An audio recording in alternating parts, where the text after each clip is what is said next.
Yeah. Roll tide, pack 2 states and me. Yeah. Get the hot, get the real, don't doubt me. No, been worldwide troops in the southeast. Yeah. Stick you shell from my mouthpiece. What's up, man? Gonna give them now, please. Yes, been going rolling since y'all found me. In the 919, and they crown me. King. Yo, what's going on, everybody? This is your boy, Rashad Ease. Some of you know me as Dr. Thomas Rashad Easley, but I'm doing a little something different tonight. I've decided that I would go straight up into the hip-hop side of who I am. And I decided that the first time I would do that is with my brother, my partner in this music. That's why you hear him playing in the background from Birmingham, Alabama, like myself, my homeboy. Known me the longest in my life, actually, out of any friend that I have that I'm close to. And I'm not going to say his government name, but I am going to say that he is my ride or die in the music. I love him. I love his family, mom, brother, wife, son, and of course, cousins and others. This is my man and yours, everybody. Joe T. What's up, baby? What's happening? What's going on, Rashad? Man, how you doing this evening, man? Man, hey, I'm doing good. I can't complain. Everything is lovely. Hey, I appreciate you giving me your time because I know you're busy. You know, like you have a life. You have other responsibilities. I understand that you take them very seriously. I know. So I don't want to hold you too much, man. But man, look, I'm gonna be real with you. I'm asking. This is a selfish thing. Even though we've done business together and done some music together, you know, I've been friends for over 2 decades. Actually, we'll get into that. I just really had to break from the norm. I said I need to talk to my partner because, you know, I know what people getting ready to hear 48 hours from now. Yes. And I really don't think that they understand what I understand, and you know, just about how great you are, and you humble. Don't worry, hey, you humble. I know that, so don't worry. I'm the one who's gonna say it. Okay. And I just really wanted to take the chance to say something, but also say it and let people see you. You know, because I think a lot of times when people are making music, you know, that even though more people are coming in the forefront, a lot of times the real brains behind what motivates us is usually faceless. So I just wanted to talk to you, face on, and you know, just ask you a couple questions for the people who I know follow me, and hoping that as they follow me, that they also will follow you. So yeah, okay, let's do this, man. So I kind of gave it away, but where are you from? You know, like you, I'm from Birmingham, Alabama. Born and raised, you know, went to Fairfield High School, class of 1995, and that's my stomping grounds, man. I, you know, grew up in Glen Oaks, like a couple of blocks from you. Matter of fact, over on Park Avenue. My pops still stay in that house to this day. So that's my home. That's my home. My mom's live over in Edgewater, and yeah, man, that's where my folks are from. You know, I'm just, like I said, I want to keep this on you. It's just tough because I know so much about you, and then at the same time, I know that there's a lot that I don't know about you. You know, and so I want to ask. It's like I'm going to kind of bounce around with the history because we've known each other for so long. Yeah. What motivated you to make music? I want to say now. I want to go on the past yet. Okay. Well, maybe in the past we were just playing music, but what made you want to make music now? Well, this right here, this is banging right here. That's one of my favorites of yours. 2.5 years ago, almost 2.5 years ago now, my wife and my son, they went out of town, and I couldn't go that year. So I was here by myself for a few weeks. And it actually just started by accident. I was at work, got to playing around, which I wasn't supposed to, but no judgment here. Yeah, and so I was just, the primary motivation was just to have something to do, to have some music company while they gone. Because I sleep with, you know, lounge music. I have a playlist like 55 songs deep, lounge music, and that's what I sleep to. And so that I made 8 tracks. Okay, one of which is the first track on Space Jazz. Okay. So that was my primary motivation. Okay. Well, then, for those who don't know, I shot those eight tracks to you, and at the time, you encouraged me when you could have just politely blown me off, but you actually encouraged me, and you challenged me that day to keep going, to see what else I could do. So I said, okay, cool. So I kept making tracks. I kept making tracks. That 8 turned into like 30 or 35. Okay. And 3 of those are on Space Jazz, and there are several others that are on Professor Put It Down. God, if I could jump in real quick, so on that, okay. So how fast? Because because as I go back and I think about, I remember when you were making everything. I think the thing that blew me away was how fast you were cranking things out, and I think that's why I was like, man, hold up, because I remember when I first heard the track for what is now Ethereal Funk, I just remember I was like, oh, I got to have that. Like I just got to have it. But like, how fast were you cranking those out? In the beginning, when I was still doing stuff and experimenting and whatnot, I was averaging about 1 a day, maybe every 2 days. Okay? So it came, it was coming pretty quick. It was coming pretty quick. I mean, and a lot of times with me, if I can't complete something, if I can't be on my way to completing something within like the first 10 to 15 minutes, I put it down. Okay? Because it's not there. I have to be feeling it. No matter if I start with the beat, or bass line, or whatever. If I'm not feeling it within the first 10, 15 minutes, I put it down. But with those first ones, with those early ones, there was so much possibility. And it just kept happening. Like when I would finish one and send it to you, I mean, maybe later on that same day, maybe the next day, I get to playing around again, and there goes another one, and another one, and then another one. That's why I said those original 8. I did, after I finished that first one, I think the other 7 came in like 2 or 3 days. So that's pretty much how that ran, and that's pretty much my rule today. Okay, no matter how complex it happens to be or how simple it happens to be. Okay. Now, and I remember when I was listening to him, in all honesty, man, I wasn't even looking for music at that time. Like it was funny. Like I don't recall where I was musically, emotionally at that time. I just remember I wasn't looking for anything. You were still trying to finish up Paulie Murray. That's right. Okay, that's right. We hadn't put that. Oh, okay. So we hadn't put that out yet. No, that's right. Paulie Murray was still in production. Okay, gotcha. Okay, and then when you just sent me something, it was just like, I still remember. I was like, wait, what the fuck? And I think I couldn't get out of my head that it was you doing it. And then I remember it was easy for me to write to him. I remember I was like, man, let me just, wow. And I still remember this, and let me know if you remember this when I said writing to these beats was like talking to you. That's right. That's right. I remember that. It was like we were having a conversation. Not us in this point in time, but more like from way back when. Yeah, exactly. That's true. Exactly. I felt like I was talking like the child in me. Yep. Talking to, I guess, like the child, like that. I was like just really, really close to. The guys we were in high school way back when we were listening to hip hop in your basement. Oh my God. Okay. Trying to write rhymes and things like that way back then. Wow. Oh man, dude, I'm okay. So you going down memory lane now. Now, but you got me thinking though, because even though that was the first I heard of music, what I'm also happy to say though, that wasn't the first album that your music was on. The first album that came out in the world that the music was on was My Experience, Mitch Durrell. Yeah, that's right. I did 2 tracks on that one. On that one, I think like song number 3 on that one. Yep. And and I remember, I don't even front, I'm just gonna go ahead and put it out there. I remember when he did something on it, I was so disappointed that he got it. I was like, that's one of the ones that I wanted, And but I remember hearing him rap over it, it just made me go, like, wow, I'm not the only person who's gonna rap on his stuff. And I think at that time I hadn't even put anything down yet. And I'm like, dang, okay, so he okay.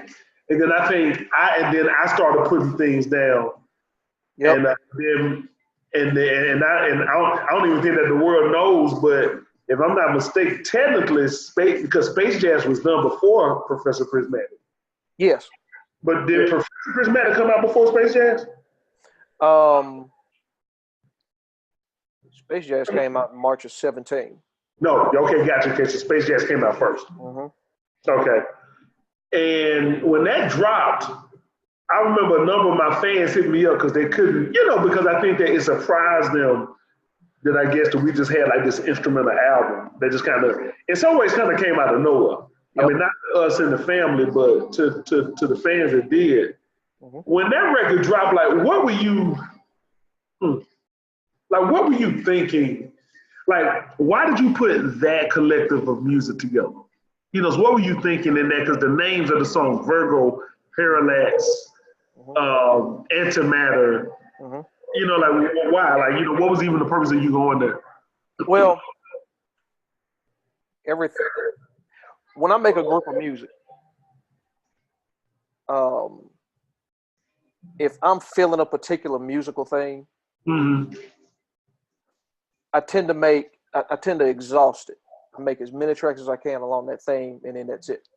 Okay. With Space Jazz, it just had, to use one of your words, it just had like an ethereal feel to it, a galactic feel to it. I mean, mm-hmm. I'm a big science nerd anyway, so I watch a lot of YouTube videos. Okay. Regarding space and regarding astronomy, and Neil deGrasse Tyson is one of my guys. So, I love his work. I love that there's a black guy as an astrophysicist. So when I was making this stuff, I was thinking all of that. Okay. What would it be like, if I were able to fly through space, if I were able to, experience these things that I'm seeing in real time, what would I be listening to when I'm up there? So, that's pretty much it. I mean, some of them came by accident, but a lot of them, like that one, yeah. Wow. Okay. No. That's good. Because in all honesty, I never knew that. I just knew that. I felt like the way that you were making that music. I mean, shoot, it influenced me. I think like that's why Professor Prismatic turned out the way that it did. Mm-hmm. I mean, I think that I know that we started something, like with that. Well, really, I should say we started with your record, and then that theme is also now moved on and caused, others of us to kind of get into music in a different way. Yep. So now that your music has been, I think, on 4 different records, I want to hit pause on anything else. And I want to jump to Down on Wilshire. Like, I don't even want to, do this because that's what this is about, DOW. Cool. And, I want to go ahead and jump to the highlight of what this is about, but there's some other things that I want to come back to. Okay. So look, Down on Wilshire, I am not giving nothing away because it have to be the way I was, when I first heard. I mean, I'm already like, yo, it's so on. Yeah. And, it's nothing like Space Jazz. Nope. I just got to say it's nothing. Like, there is no, not even the drums. There is no mirror image. There is no reflection. There is no inkling. There is not a modicum, a minuscule. There is nothing on this record that is like Space Jazz. What is wrong with you? Okay, so again, it was by accident. Mm-hmm. I was on the subway going home, and I pulled up my phone. I'm always listening to my headphones anyway because a lot of the stuff being said. Okay. I pulled up my phone. I'm like, okay, let me see what I can do. I started messing around with the guitars. Okay. And once I got the main guitar riff, and the song I'm referring to is Sympathy for You. Oh. So, yeah. So when I got the guitar riff, then I laid down the drum track but when it all came together, I'm like, okay, this is cool. So I did maybe one or two after that, and I'm like, let me see how many I can do with this, with these guitars. And the next thing I knew, that was the theme of it. That was the theme of it. So I mean, it just kind of, it was accidental. It really was. But at the same time, like, the reason I call it 7th Street Blues is because 7th Street it's more than just a street in downtown LA. It's like an area. Okay. Okay. It's a huge, there's a huge subway station, 7th Street Metro Center, and you do have a lot of homeless people. You have a lot of people that's down on their luck.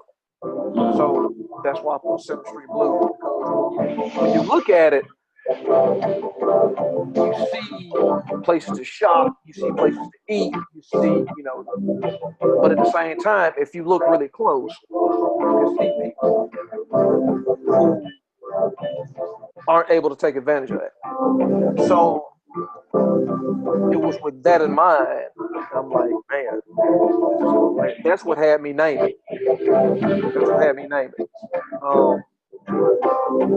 But yeah, it was accidental. I'm not gonna lie about it. I'm gonna be perfectly honest with it. It just kind of felt. Well, I think no. Well, thank you for that answer, though. That's interesting. That you, as a producer, characterize that as accidental. While there's some intentionality though behind why you named it that, Absolutely. And Absolutely. do you do that with all your music? As far as intentionality, like, could you give us another example? Is there something else? Like, is there a message in the construction of the music that we should be looking for? Like the way you just described 7th Street Blues, like, is there something else like that on this one, on Down on Wilshire? Oh yeah. Most of the tracks are like that. In that, the way I put these things together, particularly with this album, normally if I'm doing a hip hop track, like the tracks I did for Prismatic, okay, normally I start with the drum track, okay, because then because with hip hop, it's a lot of bass in it, a lot of bass drops, a lot of heavy kicks, sub kicks, stuff like that. Okay, so I normally start with that, and then move on to the bass line, and then build it from there. Okay. But with this album, it was different. Okay. Because there's so many guitars in it, so many different types of guitars. Oh yeah. I would start either with the bass or the rhythm. Okay. And then build the rest of it around that. Okay. So that's how I would do that. Now, the accidental part comes into, like, that applied mostly to 7th Street Blues because I didn't set out to make that kind of song. But I liked it so much, I wanted to see what else I could do from there. Okay. Okay. But with the rest of them, there was an intent in that. Okay, so now I see how I did 7th Street Blues. Let me see how I can do Redline Groups. Let me see how, the track that would be Dockweiler. Okay, let me see how that is. So yeah, I actually had fun in that up until I made this album. I hadn't really dealt with those types of guitars, and I got a few keys in there, but after 7th Street Blues, it was definitely some experimentation and some, and some intention. Okay. Now, thinking about that, and then thinking about Space Jazz, you have a number of pieces that I think lyrics could be on top of. Oh yeah. Like, you have a number of them. Do you make them in mind of lyrics at times, or is it just for you? It's the mood. Excuse me. Just making music, and that's really it. Why are you going? Yeah, I can get somebody on that. Like. Yeah. Actually, it was a couple of them where I felt like that, and I'm pulling up my track list in the Space Jazz because one of those actually started out as, let's see, Antimatter. Antimatter. Oh yeah, that's another one of my good. Yeah.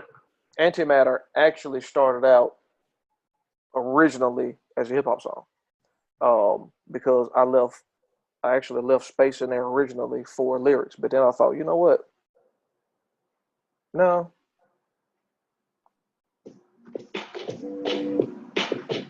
Yeah, I thought no. I don't know if I want. I don't. I could hear this better on Space Jazz, but it Okay. could go either way. I mean, there is room in now for somebody to drop like 3 verses. I think. Mm. Yeah, yeah. I'm listening to it now. Oh yeah. Okay. So originally you did want lyrics on it, but then Originally, yeah. but what made you go this way? Like what made you go, okay, no. Well, when I put it together with the rest of the songs, when I was still trying to arrange, the tracks and how I wanted them to appear on the CD, it just fit. It fit with the rest of them. So that's why I never held it off and designated that as one of my lyrical beats. I have plenty of those. I had plenty of those at the time. I have plenty of those now. So that's why I decided to put it on the Facebook. Okay, gotcha. Okay. Now, recognizing that this record is also like much more alive. Yeah. Like with the way that you arranged it and put it all together. Do you feel like you were freer in your production on this, or do you feel like you were? Matter of fact, let me ask you this way: if I were to put 3 records together, like just like complete projects that you've done all the way through, Space Jazz, Chronicles of Professor Prismatic, and now Down on Wilshire. Which one of those would you feel you had the most like I was just the freest in the way that I put it together? Oh, it had to be Down on Wilshire because with Space Jazz, with the music on Space Jazz, I was still kind of learning, still trying to find my musical voice, still trying to what separates Joe T, the producer, from anybody else who's making lounge music. So I was still trying to do that. With Prismatic was, I really wasn't limited on Prismatic. I actually had fun making that music because I really wanted to see what you guys could do with it, particularly Resurrection. Did we disappoint you? No, not at all. Not at all. Far from it. I mean, whenever I can, I try to hurt my ears in the car with Resurrection. Actually, as a side note, I was at the laundromat one day, and there was this young guy next to me. I was about to leave. There was this young guy. I guess he had to have been late teens, early 20s. I popped in Resurrection, and I cranked it up to like 20. And I look over at him, and I see him nodding his head to it. So, yeah, he was definitely feeling it. He held up the CD cover, told him to go get it. Told him to go get the album. All right. But he was definitely feeling it. He was definitely. And see, I hadn't had that experience before. Okay. To have a complete stranger hear music that I produced and nod their head to it and say, "Hey man, that's hot." So that was something new for me. Okay. I had a lot of fun making that music. But with Down on Wilshire, it was different because here I got something that can truly bridge all age groups. Okay. When I was younger, growing up in the South, we were surrounded by blues. Okay. And there were a lot of weekends where my pops would get together with his brothers or sisters at somebody's house. And you're hearing B.B. King, you're hearing Bobby Bland, you're hearing Z.Z. Hill. Yeah. You know, you're hearing all of these guys, you know, Bobby Rush. I mean, you know, Johnny Taylor. You know, I mean, you hear all of these guys, man, and it's nonstop. You know, the guitars that sound like Lucille. I mean, it's the whole night. Okay, brown liquor flowing. You got, you know, men smoking cigars. You got the women smoking them long, skinny cigarettes. Oh, yeah. I mean, heavy smoke haze. You know what I mean? And it felt like that old time that you joint, what the old people talk about. But Yeah. it wasn't. It was just we were at Auntie's house. We were at Pop's house. You know what I mean? Yes. And so making this, I drew from a lot of that, from a lot of those memories that, I mean, it's kind of hard to explain if you've never experienced it, but you felt safe. You knew everybody there, and the music just to another place. Yeah. I mean, that's just the way it was. I mean, it was a good time. It was a good time. Oh, man. It was a different era, you know? So when I was making this music, that's what I was drawing from. And I want, when people hear this, they have those kinds of memories. I hope it triggers them, because those are some of the best years of my life. And I was a little kid then, you know what I mean? I was like 4, 5, 6 years old, you know? But, and later on, there would be some Fridays and Saturday nights when we come home, and my pops would have the blues playing. We knew he was finna get ready to go out then. But we could hear it from the driveway. Okay? I mean, we knew instantly he was finna get ready to go. So yeah, that's what I want. I want people to hear this album and let it take them back, you know, with time. I want the older people to hear this album and reminisce, you know. So that's why that album is number one for me. Now, I think that's a great segue, because I did want to, talk about something of the past. Mm-hmm. Your music now sounds nothing like what we did back in the day, I guess, if you will. How would you describe your journey into music? Then, like, where would your journey start? You've already taken us back to that childhood, and I can relate to that, because I can relate to my parents did the same thing. You know, hey, we were right around the corner from each other. That's right. But how would you, just kind of walk us, like, through your journey musically? Well, after that, I mean, we always had all kinds of music playing. Okay. Mm-hmm. Of course, the Motown sound, the classic soul and R&B. Mm-hmm. But with us being from Alabama, hip hop is very interesting. Okay, because the cats from New York, they can claim, and I'm talking pre-Def Jam. All right, they can claim all kinds of local folks. All right, from Kool Herc and all of them. Okay, but with LA, you got the NWA, you got DJ Quick, you got all those guys. Okay, Ice-T. A lot of people don't realize, they see Ice-T on they don't realize, or don't know, or have forgotten that he actually started in rap. He actually predates NWA. So, but you had those guys. But with us in Alabama, we didn't have anybody.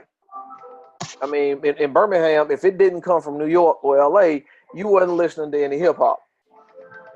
Oh. Okay. True. Come on, yes. So, I mean, and even later on in the late 80s, I mean, you had the Ghetto Boys out of Texas. You had, 8 Ball and MJG in the early 90s, and in Memphis, they were underground. Outkast put Atlanta on the map in 92. Okay. But again, Birmingham, Alabama didn't have anything. Okay. So you got all of these different sounds at the time before a lot of corporations got into the music business and started making everything sound the same. You actually had a different sound. You had a sound from Chicago in the Midwest. You had sounds from New York, and even different parts of New York had their own sound. You had Luke and his kingdom down there in Florida.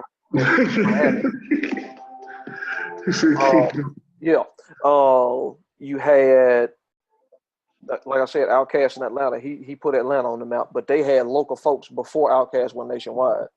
So you had a different sound out here on the West. You had a different sound in Texas. I mean, there were different sounds coming together for us in Birmingham. Okay. So, I mean, you know, in the 90s, me and you met and we got in the band together and we learned how to play. We learned how to play music. We learned how to read it. We learned what sounded right and what didn't. You know what I mean? Right. I never learned to write it per se, but I did learn to listen to it, and I kind of knew what sounded right and what didn't. But then there was a period when, you know, I mean, I tried to make a little something here and there, but I never had access. I never had access to do it. I had access to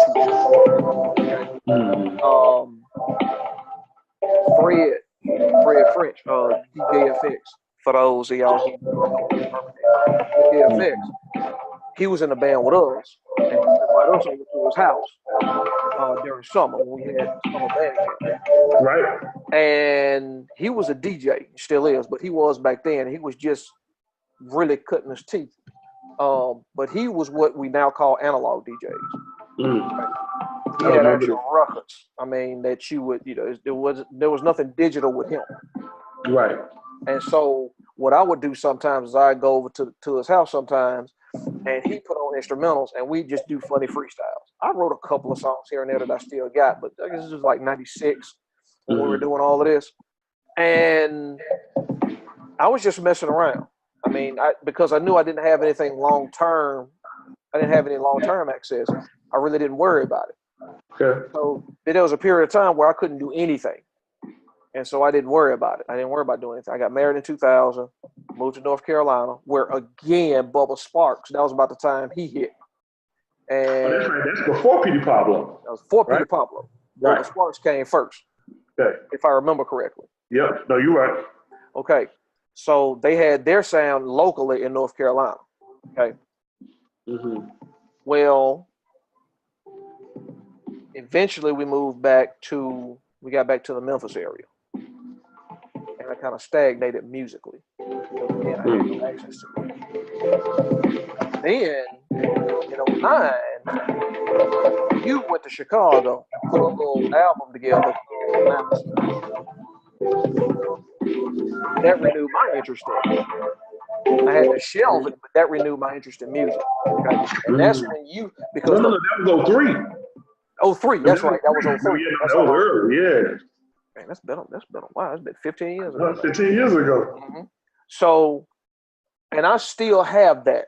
I eventually ripped it to my computer, and I still have that. Okay. Yeah. My favorite track on there was the last track called "I Love Y'all," and with that one, that reminded me of those hip hop. Every once in a while, you get an artist to do just a laid back, chill hip hop song where that's what they're talking about doing. They just okay, like Too Short's Oakland off of He doesn't have any lyrics to that for real, but it's just something laid back that you can ride to. And I'm like, man, I want to make some music like that. But the most I could do at that time was just put together playlists. Okay. I didn't have any software. I didn't have any hardware. None of it. Okay. So I couldn't really attempt to make any music until 2.5 years ago. And even then, it was accidental. It was just something to keep me company. But the more I did it, the better I got. And I'm just, even now, I'm still having fun with it. Okay. Hearing what you guys have done with my work. Oh my goodness. It's just unbelievable. It's just unbelievable. Okay. To me, I'm finally catching up to what we were doing in high school. You know, in your basement. Okay. Listening to Dale the Funky Homo Sapien or Jeru the Damager. I mean, because for y'all that don't know, Rashawn right here was a writing machine. Rashawn would just sit. And I almost got bored some of those Friday and Saturday nights in the basement because he had to finish the song. Then we gonna go. Then we okay, well, 5 more minutes turns into 50, and I'm like, dude. But he had notebooks. He had stacks to whatever he happened to be playing. Like, most of the time it was East Coast, but I would come around with the West Coast music with Ice Cube. Sure did. Too short. Yeah. But I mean, that was a magical time for us because you got started. Okay. But at the same time, had I not been around y'all, had I not been around the environment, okay, I probably wouldn't be making music today. I probably wouldn't. So, I mean, actually, the way you encouraged me that day a couple of years ago, I mean, you didn't know that you were doing it at the time. And I guess I didn't either. But actually, you challenged me to see what else I can do. To see how high I can get. Okay. Wow. Uh-oh. Just froze on me. Uh-oh. See that, Joe?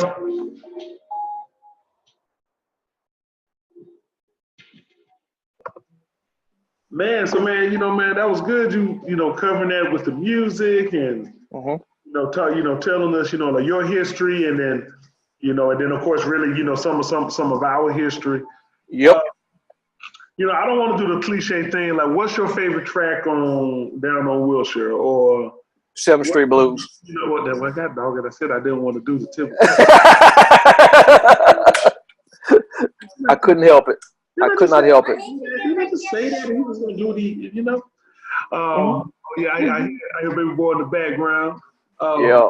And then I don't want to necessarily like ask like, what do you want people to take away from your music? But because I take so much away. But what I want to do is ask, what is it doing to you? How about that?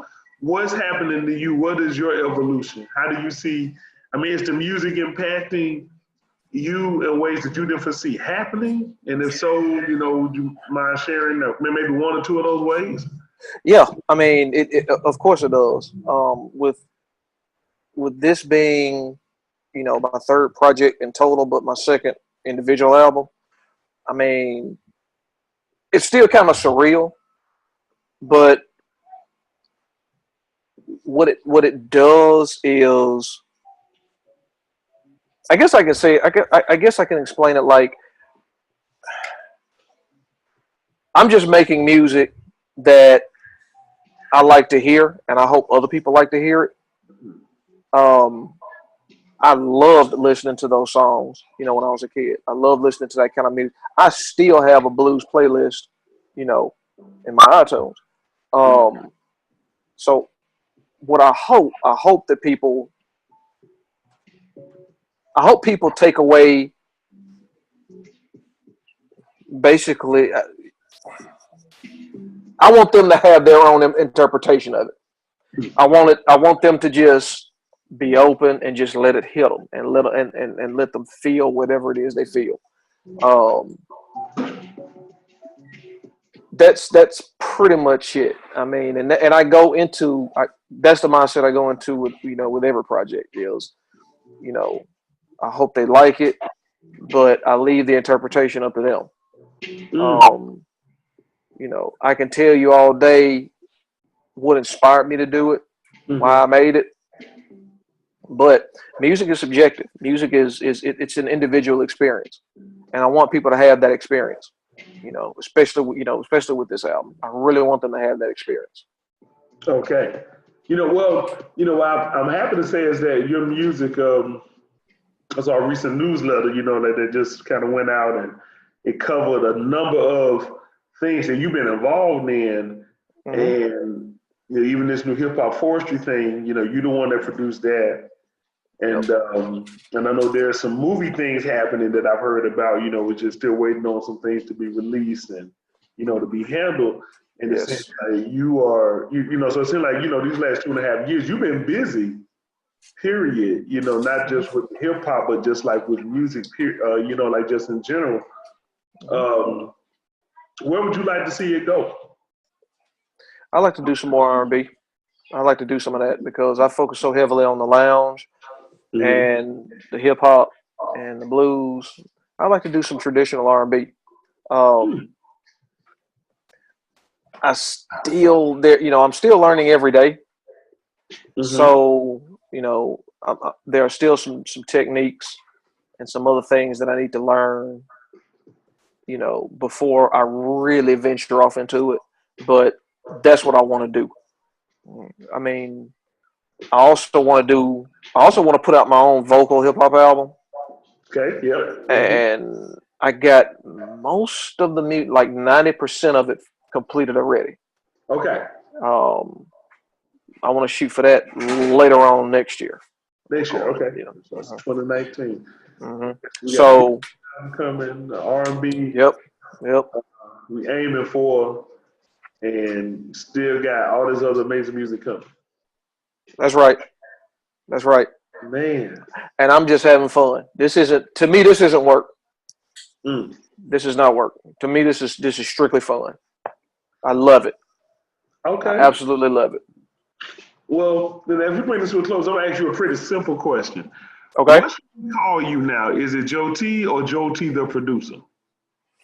Joe T the producer. Okay. That way there's no confusion about anything else that happens to be out there. Okay, Joe T the producer. Okay, so we're going to have to, so everything now is under Joe T the producer. Okay. Correct. All right, it's funny how we got to keep evolving this thing, so we can stay on top of it. I got you, bro. I understand. That's right. That's right. Because you went from Rashad to Rashad Ease. So I finally That's right. my face. Ease on down the road. Man, well, look at me, baby. Hey, man, I'm proud. I'm proud of you. I'm proud to be rocking with you. You have been an inspiration for me, and you still are. People don't even know because of you, we got so much stuff in the vault. It's crazy. Like we actually have a whole album in the vault at least. Yeah. People don't even know about, And, that's right. And then you got at least 2 albums of things in the vault that people have never heard. That's right. I just want y'all to know that, Joe T he's never sitting idle. He's always working on something. And so I'm looking forward to the World Hearing down on Wilshire on basically 12 a.m. tomorrow, y'all. That's it. Y'all can get it because I know I'm waiting on mine. I mean, boy, I cannot wait.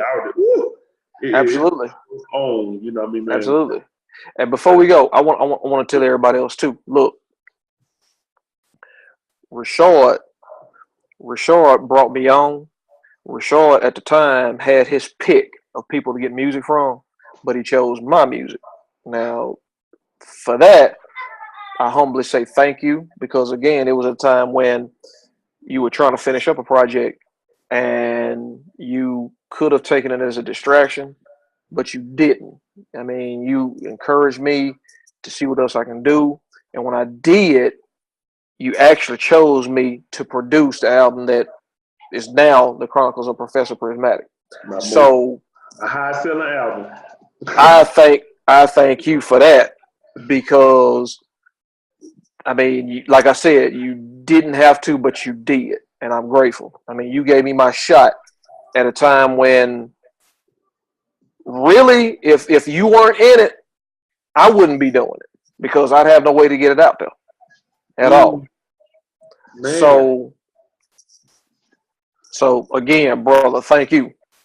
Hey, man. Thank you.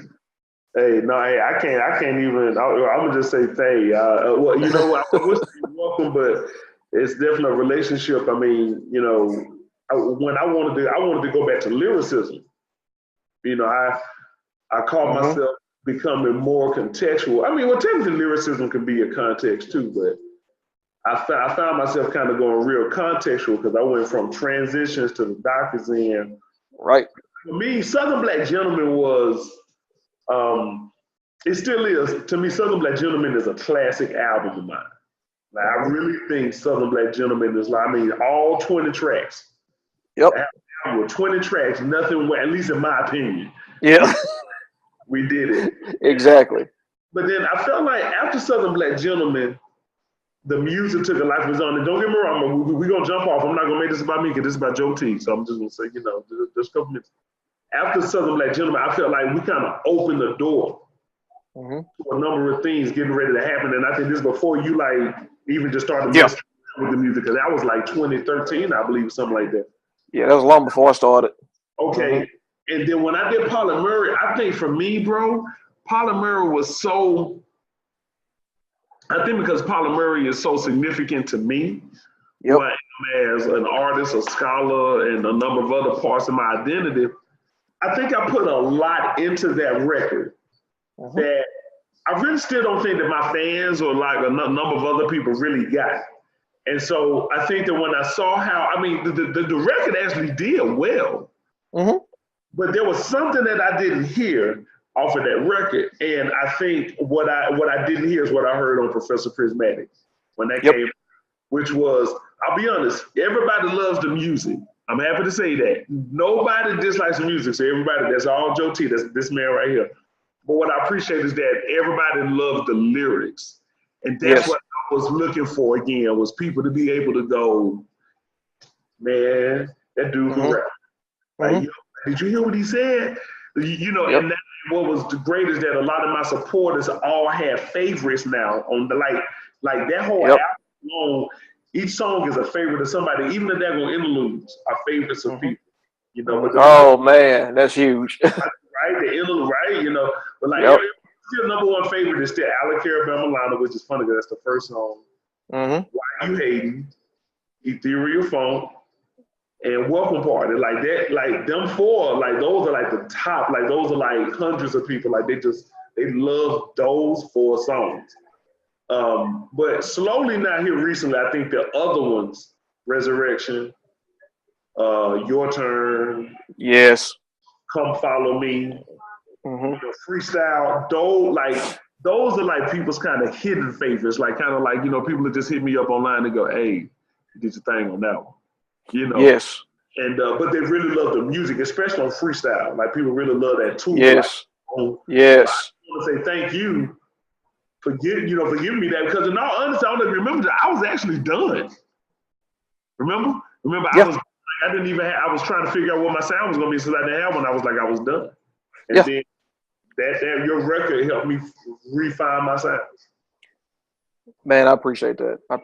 And we listen to Why You Hating in the car sometime, and I'm like, man, that sounds good. Yeah, that sounds real good. That sounds real good. Because with that, I had just gotten a new piece of hardware, and that was the first song I did on that piece of hardware. Okay. So, and originally I didn't plan on using it. I mean, but you know, I let you hear it, and that's what came out of it. So, yeah, I was very, very pleased. I'm very pleased with Prismatic. So y'all did y'all thing on that. Hey, I had fun making it.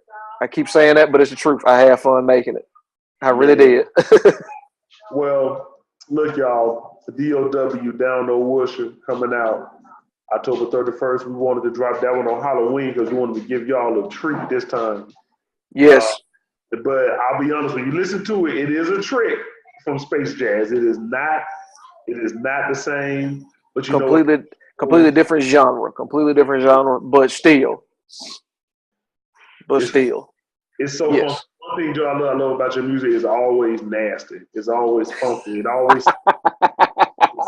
stank. Don't nothing about that thing smell good but the sound. you know. And I'm looking forward to people hearing it. I'm looking forward to owning it. Yes. Among my collection of great music, but also Joe T albums. And I just thank you for giving us a chance, and thank you for your time this evening, man. Because I know that you're a busy man, and you got more classics to make, and more classics. So yeah. You just wait. You just wait. I'm gonna let you hear some more stuff here in the next week or two. You just wait. You just wait. I appreciate it. Thank you so much, because I know you're busy too. So, but I greatly appreciate it. October 31st, Halloween, down on Wilshire. Joe T, the producer. Joe T, the producer. Shardees, we signing off. That's my family. That's my brother right there. Y'all go and check him out, because I know I will be. That's our producer right there, baby. That's our producer. That's Pride. That's right. That's our producer. Yes. Yes. But y'all can get at him too. Joe, tell them how to get in touch with you. All right. Facebook, Instagram, at Joe T Prod. JOETEAPROD. Okay. And hit me up in the email, joetprod@gmail.com. So, hey, hit me. I'm him. My man. Hey, we got more business coming your way, man. Love you, man. Appreciate you. Well, have a good rest of the evening. I'm about to keep jamming the space jazz because I'm getting ready for down the dish. Yes. Yes. Appreciate it. All right, my brother. Peace. Peace.